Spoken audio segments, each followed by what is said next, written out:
ते काढा ना। शंकर और चौहान साहब ने इस एकेडमी को बनाया था और बनाते वक्त उसका उद्देश्य था कि उर्दू और मराठी के कल्चर को प्रमोट किया जाए। अब 50 साल पूरे होने जा रहे हैं। हमारी सरकार से मांग है, हम लोग पिछले दिनों में मिनिस्टर साहब को भी मिले, उनसे कहा है कि जब ये 50 साल जो पूरे हो रहे हैं तो उर्दू और मराठी के लिटरेचर को एक दूसरे की लैंग्वेज में ट्रांसलेट करना, उर्दू और मराठी को प्रमोट करने के लिए उर्दू एकेडमी को, उर्दू साहित्य अकादमी जो है उसको 10 करोड़ रुपया निधि स्पेशल इस 50 साल के उपलब्धि में देनी चाहिए। ऐसे हम सभी एमएलओ की मांग है।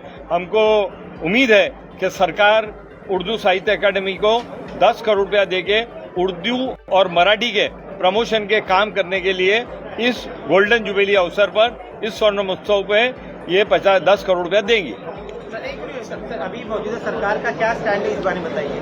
लगातार आप लोग सरकार का मौजूदा स्टैंड क्या, कि काफी टाइम से रईस भाई भी लगातार इस मुद्दे को